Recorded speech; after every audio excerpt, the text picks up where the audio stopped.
Fala meu povo, tudo bem? Seja muito bem-vindo ou bem-vinda a esse vídeo. Eu sou o professor Henrique Guimarães, professor de História aqui do Évora, e hoje eu vou revisar com você e, na verdade, te ajudar a estudar para o vestibular da UniOeste 2024, tá? Para caso você queira me acompanhar, eu vou ter por base aqui para ajudar vocês com essa prova o vestibular do ano passado. Você consegue encontrar ele no nosso site, tá? Lá no colégioevora.com.br, ou ainda se você não quiser acessar o nosso site, você pode acessar diretamente lá na página da UniOeste, que tem tudo preparado para você.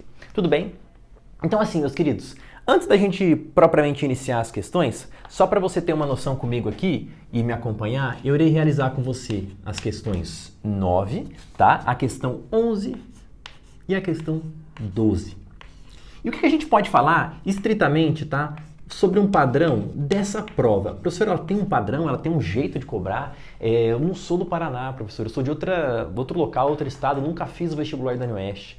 Para a galera do Paraná, né, o pessoal está acostumado muitas vezes a ter vestibulares como a UEPG, a UEM, a UFPR, que também são excelentes vestibulares, tá? Mas eles têm uma pegada bem distinta aqui nas questões de humanas, na questão de história especificamente, do que a prova da UniOeste. Você vai notar comigo, tá? E quando você abrir o vestibular para dar uma olhadinha, que ele tem uma carga textual muito, mas muito significativa, tá? Então a gente pode alencar aqui que a carga de textos, tá, desse vestibular, ela é muito, mas muito significativa. Além disso, tá, ele é um vestibular muito crítico. Oi, como assim um vestibular muito crítico? Ele não vai centrar as análises das questões de história, por exemplo, só você pensar ao que aconteceu num determinado período histórico. Então ele não vai centrar com você, por exemplo, assim, olha, o que aconteceu aqui em Roma? O que aconteceu, por exemplo, aqui na Idade Média? Não, ele vai trazer demandas do nosso tempo atual, pegando os assuntos de história que já aconteceram e relacionar esses dois momentos, tá? Isso nós conseguiremos ver facilmente em todas as questões aqui da prova de história e acredito eu que nas provas de humanas como um todo, tá? Mas como a gente começa a pensar e analisar, uma coisa eu posso dizer para você, tá? Já tem um tempo que a gente faz as revisões e revisa e trabalha com esses vestibulares aqui da UniOeste, aqui na nossa página. Inclusive fica o convite a você, se quiser conhecer um pouco mais do nosso trabalho, tá? Você pode encontrar tanto aqui no nosso canal do YouTube, você vai ver várias outras revisões que nós já fizemos, e também se quiser conhecer um pouco do meu trabalho, tá lá no Prof. Henrique Guimarães no Instagram. Você consegue ver que o vestibular da UniOeste tem dado uma mudada, tá? A carga de texto se manteve, a criticidade se manteve, tá? Mas a gente começou a aparecer aqui, ó, nos últimos anos, sobretudo em 2023, que é o que eu vou usar para você aqui, ó, mais conteúdo, tá? E fica muito relativo quando o professor de história fala, mais conteúdo, menos conteúdo, tá? Como assim, Henry? Ele começou a trazer, além dos seus textos densos, uma questão que, olha, você tinha que ler o texto, você tinha que aprender o que está ali naquele texto, mas também trazia não só uma questão que vai estar voltada somente no texto. Você vai ter que ter outros conhecimentos de história, os conhecimentos dos conteúdos para conseguir resolver, tá?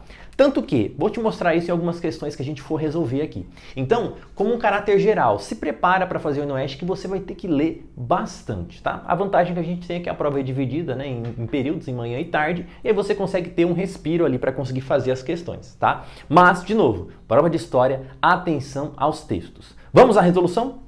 Então, beleza, ó. A questão 9, que eu vou começar a falar com você, ela é uma questão que, se você olhar, tem um baita de um texto, ó. Na minha prova que você consegue ver, olha o tamanho, né? Ela atravessa aqui e vai para o outro texto. O que eu costumo dizer para os alunos, né? Olha, meu querido, você vai fazer a prova ali, viu que tem uma carga textual considerável? Você pode, né, entender um certo ponto assim. Será que eu vou ler de maneira linear? Será que eu vou ler as alternativas? Eu acho que vale a pena você dar uma olhadinha e pensar ali comigo, ó. A partir desse trecho, assinale a alternativa. Bom, legal. Então ele não dá uma dica do que é o conteúdo, do que é o assunto. Vamos ver o que o texto fala? Ele fala assim, ó, no livro Caliban e a Bruxa, Silvia Federici, ao tratar do período de transição entre o feudalismo e o capitalismo, foca a sua análise na história, no lugar e nas experiências vivenciadas pelas mulheres nesse processo. Entre outras questões, Federici demonstra os impactos do conjunto de transformações que marcaram nessa época na vida e na sociabilidade cotidiana das mulheres. Especialmente no que diz respeito ao controle de seus corpos, de demonstrar as perseguições às que foram submetidas no período. Nesse sentido, ao analisar a relação entre o que acontecia na Europa e nas regiões coloniais, a autora descreve. Olha que interessante, ele falou para nós aqui na questão 9, tá? De contexto de feudalismo para uma relação pensando para o capitalismo, então localizamos aqui temporalmente, estamos falando do contexto da Idade Média, certo? E além disso, né, a Silvia Frederici, ela é viva, tá? É uma filósofa e pensadora, ela falou de uma questão importante, que é a questão de gênero, tá? Então, a questão de gênero aqui, sobretudo, pensando o papel das mulheres. E aí ele vai trazer, além de pensar essas relações dos papéis das mulheres aqui e pensando a questão de gênero, ele vai trazer para nós uma outra questão. Traz o texto. Além disso, ó, vamos retirar a informação que ele disse, que ela compara com a questão das regiões coloniais. Eu preciso fazer isso para eu fazer o meu vestibular? Bom, nem sempre. Eu estou fazendo aqui para a gente conseguir ter uma dimensão melhor e para localizar você no que a questão está querendo dizer, certo? Ele fala, ó, na Europa, na Era da Razão, eram colocadas focinheiras nas mulheres, acusadas de serem desbocadas, como se fossem cães, e elas eram exibidas pelas ruas. As prostitutas eram açoitadas ou enjauladas e submetidas a simulações de afogamentos, ao passo que se instaurava a pena de morte para mulheres e condenações por adultério. Não é exagero dizer que as mulheres eram tratadas com a mesma hostilidade e com o mesmo senso de distanciamento que concedia aos índios selvagens na literatura produzida depois da conquista. Opa! Aqui a comparação. Comparou, para nós aqui no primeiro momento, né? Comparou o papel das mulheres com o papel dos indígenas, tá? Com o processo colonial que vem depois das grandes navegações no continente americano como um todo, para nós mais caro aqui. O paralelismo, ou seja, a comparação não é casual. Em ambos os casos, a depreciação literária e cultural estava a serviço de um projeto de expropriação. A demonização dos povos indígenas americanos serviu para justificar sua escravização e o saque de seus recursos. Na Europa, o ataque contra as mulheres justificou a apropriação de seu trabalho pelos homens e a criminalização de seu controle sobre a reprodução. O preço da resistência era sempre o extermínio. Nenhuma das táticas empregadas contra as mulheres europeias e contra os sujeitos coloniais poderia ter obtido êxito se não fosse sido sustentada por uma campanha de terror. No caso das mulheres europeias, foi a caça às bruxas que exerceu o papel principal na construção de uma nova função social e na degradação da sua identidade social. Então ela comparou ali o papel das mulheres e o papel dos indígenas e disse que o processo colonial levou esses caras, no caso, né, esse contexto como um todo das mulheres e dos indígenas a serem subjugados. E aí ele fala para nós, ó, a partir do trecho considere. Letra A. O desenvolvimento do capitalismo foi diretamente responsável por garantir melhores condições de vida e liberdade. Ele falou de condição de vida? Ele falou de piorar, meus queridos. Tá? Subjugar. B. Há uma associação direta entre o desenvolvimento do capitalismo na Europa e a presença do trabalho escravo nas regiões coloniais. Assim, o sistema de plantations presentes no continente americano foi importante para o estabelecimento do capitalismo. Do mesmo modo, o impacto desses processos foram extremamente violentos em relação às mulheres trabalhadoras das metrópoles e das colônias. Perfeito. Comparou tudo, tá? Então a letra B aqui já nos trouxe a resposta. Tá? Ficamos com essa letra B. E só para revisar aqui o que ele menciona para nós, né, e serve para você. Quando ele fala aqui do movimento e fala para nós do que seria basicamente esse plantation aqui, lembra, né? A gente costuma falar que é o Leme em aula. Professor Leme, né? A gente está falando de regiões que vão pegar um latifúndio. Nós estamos falando também do contexto, principalmente da escravidão como regime de trabalho. Estamos falando também de monocultura, tá? Geralmente um produto, e esse produto é feito para o quê? Para a exportação. Isso aqui funciona muito bem, sobretudo no sul do continente, do que hoje é os Estados Unidos, tá? No sul da porção ali das 13 colônias e também como um todo na América Portuguesa e Espanhola.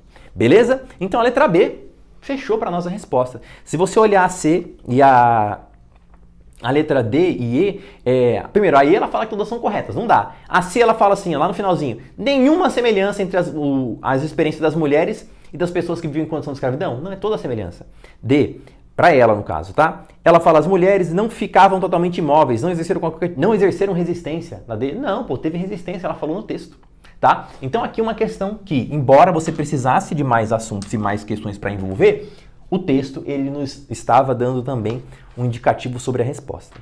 Fechou? Então, questão 9, ficamos com letra B de bola. Vamos à questão 11? Tá? A questão 11 diz para nós, e é a questão, eu peguei ela aqui para fazer com você, porque ela é a maior questão da prova. Tá? Cara, tem um texto aqui, só para começar a questão, que dá basicamente uma página. E aí eu falo para você, meu querido, você vai ler o texto inteiro? Vou, professor, quero ler. Beleza, tá? Eu também indico que você leia, se você tiver tempo hábil para isso. Agora, vamos pensar comigo. Se um texto desse está tão grande, serão somente algumas informações que estão ali nele e muitas vezes você não precisa necessariamente, tá, de todas as informações que estão no texto. Então vamos ver. Primeiro, a questão 11, ele quer a alternativa incorreta.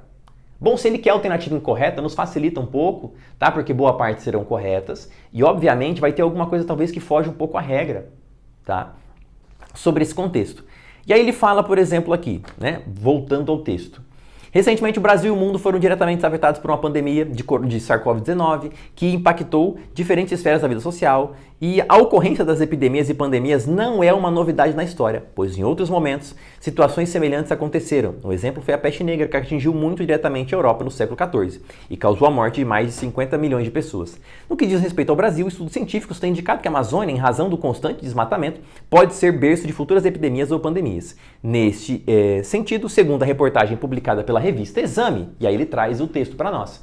Olha que interessante, tá? Ele pegou para nós uma questão que é um tema atual, tá? Então ele pegou a pandemia de Covid, que todos nós possivelmente vivenciamos. Aí ele somou isso, tá, com outro assunto, que são outras pandemias na história. E aí, depois que ele pegou a questão de pandemia na história, ele somou ainda com uma questão, tá? Vou colocar um outro mais aqui, ó, de atualidades, que a gente costuma dizer, né? Inclusive eu sou professor de atualidades também, aqui no Évora, e uma das coisas que a gente trabalha muito em atualidades são os tópicos aí que se relacionam com a história e que pode vir a aparecer no seu vestibular, tá? Então assim, quando a gente pega essas questões de atualidades, o que ele falou, e é o tema para nós aqui? É a questão do desmatamento. E além de falar da questão do desmatamento, ele falou na Amazônia. Então, a questão em si está falando para nós o seguinte, ó. Se existe uma ação antrópica, se existe uma ação do homem naquele espaço natural, que é, no caso aqui, a Amazônia, o que vai indicar a reportagem aqui, e nos diz a questão, é que isso pode vir ao futuro ocasionar outras pandemias. Então, pô, interessante, ele misturou questões históricas, misturou um passado recente que a gente viveu, que foi muito traumático, a pandemia, e trouxe um tema atualíssimo que a gente discute até hoje, tá? Então, assim, legal a gente poder entender. Então, nesse momento, só para você ter uma noção, pensando comigo, a gente tem aqui a seguinte questão.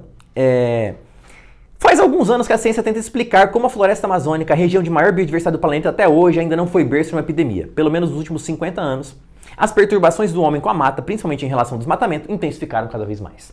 Apesar do histórico razoavelmente tranquilo em relação ao surgimento de grandes doenças, não se pode contar com a sorte que a destruição iminente da floresta não vá desencadear nenhuma pandemia.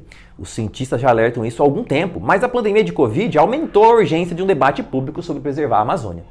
Segundo o estudo do IPEA em 2015, por exemplo, constatou que para 1% de floresta derrubada por ano, os casos de malária aumentaram em 23%. Opa, então pode gerar uma epidemia de malária. Dos anos 70 para cá, segundo a WWF, o desmatamento reduziu 20% na floresta amazônica. Reduziu 20% na floresta amazônica e 50% no cerrado. Só em junho desse ano, de 2020, a mata registrou, né, aí ele dá um número aí de praticamente mais de 1 milhão de quilômetros quadrados. Um recorde para o... Não, perdão, é 1.034 quilômetros quadrados. Um recorde para o mês de toda a série histórica, que começou em 2015. No acumulado do semestre, os alertas indicam a devastação de 3.069 quilômetros quadrados de floresta, um aumento de 25% em comparação com o mesmo período do ano passado. Aí beleza, exame, né? Sem controle do desmatamento, a Amazônia pode originar pandemias. Nessa mesma direção, opa, aí vem um outro texto, 2 textos enormes, professor, sim. Tem um livro desse Robbie Wallace que trata de discutir as relações de pandemias também e o desenvolvimento do capitalismo e do neoliberalismo. E ele fala, a monocultura de capital intensivo, tanto a pecuária quanto a agricultura, impulsiona o desmatamento e os empreendimentos que aumentam a taxa e o alcance taxonômico do transbordamento de patógenos dos agentes animais para a pecuária e destes para os trabalhadores do setor, uma vez que esses patógenos contribuem para a seleção de variantes de patógenos de maior mortalidade, como recombinação genética por mudanças antigênicas, ocorridas sob circunstanciais supressão imunológica, através do comércio global que caracterizava o setor. As cepas recém-desenvolvidas podem ser exportadas para o mundo todo. O que ele está falando aqui, tá? Ele está falando de um contexto. Olha, desmatamento gera um problema, pode gerar pandemia. E o que vem, né? Por que desmata a floresta? Para ter um avanço das questões capitalistas aqui, tá? que é sobretudo o quê? O avanço de fronteiras agrícolas, o avanço, por exemplo, da pecuária extensiva ou intensiva, o avanço, sobretudo, né, que um grande debate no Brasil hoje em dia, que é o avanço da questão, por exemplo, da soja, né, e de outras questões que pode vir, aí vai gerar, né, naturalmente, questões nesse meio ambiente. E aí ele fala, segundo as análises de Wallace, há um caminho corriqueiro, os patógenos vêm percorrendo nos surtos epidêmicos e pandêmicos que vivemos ultimamente, no qual os animais selvagens para a pecuária e destes para os trabalhadores rurais. Sim, que é um exemplo, meus queridos. A gente usa, por exemplo, algum tipo de agrotóxico, algum tipo de antígeno aqui, alguma questão que atinge um animal, que para ele talvez ali, beleza, mas a gente vai se alimentar desse animal depois. Então isso pode gerar algum problema para nós. É isso que ele trouxe no texto, tá? B. As doenças infecciosas contemporâneas estão altamente relacionadas ao atual estágio de desenvolvimento do capitalismo e encontram no comércio global um local propício para sua expansão rumo a diferentes territórios. Sim, estão crescendo porque há literalmente uma demanda para isso, tá? Só que gera problema, como ele disse para nós. Então, correto. C. O avanço da agricultura e da pecuária em direção à região de floresta, somado à desatenção com as questões ambientais, tem potencializado a geração de ambientes apropriados para a produção em larga escala de novos patógenos, removendo obstáculos imunológicos que poderiam retardar a transmissão de novas doenças. Sim, ele relaciona os dois textos. Beleza. Olha D. As epidemias e pandemias são situações históricas que ocorrem esporadicamente e fazem parte da natureza da história. Portanto, não tem qualquer tipo de relação com a sociedade e a forma como historicamente a humanidade vem se relacionando com o mundo natural. Aqui, né, meu querido, aqui ele dificultou nossa vida, tá? A letra D vai estar incorreta. Porque se a gente pegar e analisar a pandemia de Covid, outras pandemias na história, como a pandemia de peste negra, e como, por exemplo, a questão que ele debate para nós, as possíveis pandemias que ainda virão, todas elas estão intrinsecamente, ou seja, diretamente ligadas com a questão da ação humana. Como assim, Henry? Vamos a um exemplo curto para não alongar mais a nossa resolução, porque tem um texto enorme? Primeiro, a pandemia de Covid. Né? A gente poderia ter evitado, né, muito dos óbitos se a gente tivesse tomado medidas simples, como, por exemplo, o uso de máscaras, como, por exemplo, a vacinação, né, que nos salvou de terminar essa pandemia, mas que muita gente ainda resistiu a esse processo, tá? E atrasou que a gente pudesse voltar, ter uma volta da economia, uma volta da questão social como um todo, tá? Então, a ação humana que atrapalhou no contexto para a gente poder pensar. Então, sempre, né, valorize a ciência aí. A pandemia, outra pandemia na história, por exemplo, a pandemia da peste negra. A gente viu que por uma série de associações, né, embora seja num século muito mais anterior ao nosso aqui, a ação humana também, por exemplo, de ambientes insalubres, tá? Onde nós tínhamos concentrações de pessoas ali, acabou se propagandeando de maneira muito mais rápida. Então tem ação humana. E aqui, né, no texto ele trouxe para nós, olha, estão desmatando a Amazônia, isso pode gerar um aumento de doenças. Então também tem ação humana. Beleza? Então não dá para dizer que acontece, é normal. Não é, tá? Tem ação humana por trás. Letra D é a alternativa incorreta. Continuamos com ela. Beleza, meus queridos, tá? Um instante para eu dar uma limpada nessa parte do quadro aqui e voltar e fazer a questão 12 com você.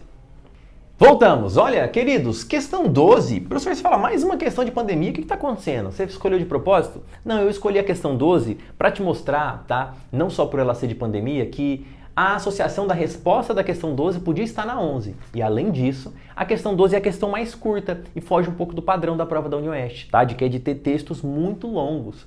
Então, quero fazer ela com você para a gente poder ter uma dimensão que também há alguns textos menores, tá? Embora seja grande também. Beleza? Questão 12 fala o seguinte. Os séculos 14 e 15 na Europa Ocidental foram palcos de acontecimentos que aparentaram marcar o colapso da ordem medieval. É o caso da crise do papado, da Guerra dos 100 Anos, das crises alimentares, da peste, entre outros.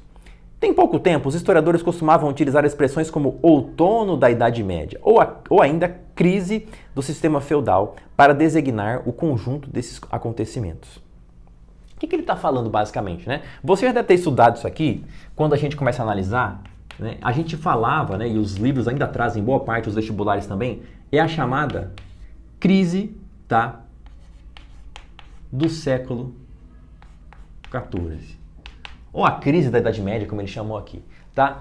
Quando a gente fala dessa crise do século XIV, a gente fala de fome, a gente fala de guerra e a gente fala essencialmente de peste.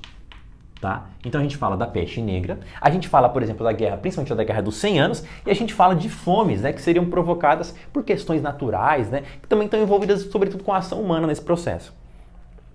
E aí ele diz para nós assim, a Grande Fome, fenômeno que teve seu início no final do século XV, foi motivada por uma forte queda na produção agrícola em todo o Ocidente europeu, em razão especialmente das ações políticas e econômicas. Qual que é a razão da fome aqui? É uma razão natural, Tá? Então a gente teve ciclos, né, da onde secas e chuvas se intensificaram e a gente mudou um pouco a estrutura ali das chuvas e das secas, isso atrapalhou o plantio, tá? Por isso que tivemos essencialmente muitas crises de fome, tá? Então quando eu falo da grande fome do século XIV, século XV, eu não estou falando assim que foi um dia só que todo mundo passou fome, não. Foram sucessivas questões climáticas que afetaram, né, a sociedade ali da Idade Média, né, o contexto da Europa Ocidental como um todo, que geraram várias crises de desabastecimento e essas crises de desabastecimento geraram a fome, beleza?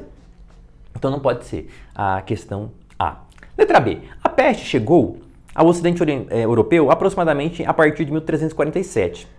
Estima-se que tenha perecido um terço da população do continente. De modo geral, as cidades de densidade populacional e pelas precárias condições de higiene sofreram mais do que a do campo. Sim, tá? Você quer um exemplo, meus queridos? A letra B já nos dá correta. Então, quando ele fala aqui, ó, da densidade populacional, o que é isso, basicamente? Ele está falando das cidades. O professor, mas na Idade Média eu lembro que, né, era uma questão rural, era uma questão do feudalismo, onde as pessoas estavam, por exemplo, só no meio rural. Não, meus queridos, quando a gente pega para analisar a Idade Média, tá, sobretudo nesse contexto de crise aqui, a gente vai ver que, primeiro que, desde o começo, a gente tem uma ruralização da sociedade, ou seja, a sociedade passa a se voltar um pouco mais para a questão rural em busca de proteção, em busca, por exemplo, de fuga, né, desses inimigos, né, dos intensos combates, em proteções naqueles regiões que a gente vai ter, por exemplo, que chamaremos de feudo. Agora, as cidades não desaparecem, as cidades não somem. Tá? As cidades não deixam de existir, o comércio não deixa de existir, as artes não deixam de existir. Você precisa, né, se você já viu de alguma maneira assim, está estudando dessa maneira, para agora. Não dá mais para chamar, tá, de Idade das Trevas, onde tudo some, onde tudo fica ruim, tudo fica negativo. Tá? Essa concepção histórica não cabe mais para vestibular. Tá? Inclusive, né, pausa, nada a ver com vestibular agora. Eu sempre fico muito chateado quando eu vejo isso, porque falta uma consultoria, né, histórica talvez para as pessoas. Eu gravo esse vídeo para você, né, aqui no mês de dezembro de 2023, e um domingo antes de eu gravar essa vestibular, que eu gravo numa terça-feira, no programa do Fantástico, né, eles foram retratar um momento lá e comparar com a Idade Média, e eles falaram, olha, porque era o período da Idade das Trevas, onde tudo era ruim, as artes tinham sumido, as cidades desapareciam. Eu falei, gente, tá vendo como a história ela ainda carece, né, de uma popularização maior, né, de um rigor melhor para chegar até mesmo nos meios de comunicação? Porque chega na televisão, repete esse discurso, né, e depois fica, ué, como assim, professor? Tinha cidade? Tinha, tá aqui na letra B para nós.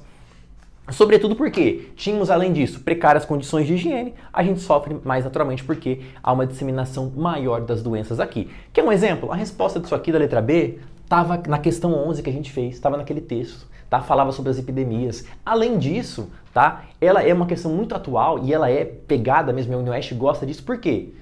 A gente pegar as condições de higiene, por exemplo, se negar a usar máscara, se negar a lavar as mãos, lavar as mãos porcamente, né, entre aspas aí, também disseminam doenças, né, do nosso tempo. Mas a gente está usando a questão das doenças do século XIV para trazer esse tema da atualidade para cá. Tá? E isso é uma coisa que a UniOeste gosta muito. Então, sobretudo, tá, meus queridos, atenção para os principais acontecimentos, para a gente poder fechar nossa revisão aqui, não vou nem ler as outras, mas atenção para os principais acontecimentos do ano, tá? Os acontecimentos políticos que envolvem os conflitos mundiais ali, os acontecimentos, sobretudo, brasileiros que envolvem, né, mudanças políticas, mudanças de questões ambientais, socioeconômicas, geopolíticas, tudo isso tende e pode vir a aparecer dentro desse vestibular da UniOeste, tá? Que é uma prova fantástica, muito bem elaborada, e fico aqui, né, à disposição de vocês para...